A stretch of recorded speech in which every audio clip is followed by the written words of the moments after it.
Do you hit the snooze button every morning? If you just nodded in agreement, you're not alone. This widespread habit is more common than you might think.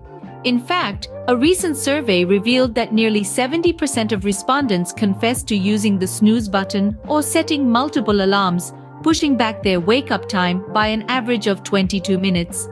Now, you might be wondering who these habitual snoozers are. They're often younger folks who lean towards being evening types. Yes, you heard that right. Night owls who enjoy the quietude of the late hours and find the early morning sun a bit too bright for their liking. And why do they hit that tempting snooze button? Well, the reasons are as varied as they are relatable. The most common include feeling too tired, wanting to wake up more gently, or simply savoring the cozy warmth of the bed a little longer. After all, who doesn't enjoy a few extra moments of slumber? Feeling tired, wanting to wake up gently, or merely enjoying the sensation are the most common reasons for hitting the snooze button. But what impact does this extra snoozing have on our cognitive performance? Well, a second study focused specifically on habitual snoozers, those of us who just can't resist that siren call for a few more minutes of slumber. This study discovered something quite intriguing. It turns out that snoozing for an additional 30 minutes does not negatively affect our cognitive performance. In fact, it may even give it a little boost. Yes, you heard that right. Your love for the snooze button might just be enhancing your cognitive abilities. Now, isn't that a thought to wake up to? But what about the other effects of snoozing? We're talking about the impact on our stress hormone levels, our mood, and our overall sleepiness. While these areas were also investigated, the results, alas, were inconclusive. So, what does this mean? Simply put, there is no concrete evidence to suggest that a little extra snoozing can harm these aspects of our well-being.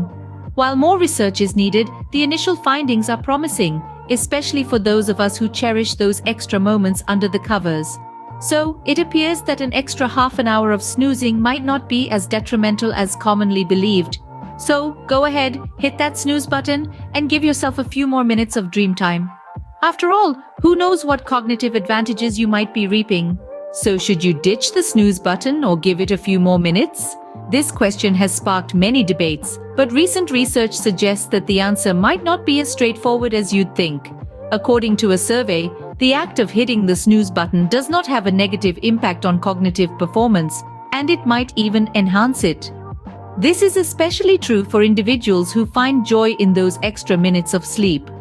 The study found that a majority of respondents, around 69%, admitted to using the snooze button or setting multiple alarms, delaying their wake-up time by an average of 22 minutes. These individuals were more likely to be younger and self-identified as evening types, or people who prefer staying up late and waking up later. The most common reasons for snoozing were feeling tired, wanting a gentler waking up process, or simply savoring the act of snoozing itself. A subsequent study involving habitual snoozers found that 30 minutes of snoozing did not negatively affect cognitive performance. In fact, it may even improve it. The effects on stress hormone levels, mood, and sleepiness were inconclusive, suggesting that the overall impact of snoozing is largely dependent on individual factors. The takeaway here is clear. If hitting the snooze button brings you joy and doesn't interfere with your daily tasks, there's no reason to feel guilty about it. After all, snoozing doesn't necessarily mean losing.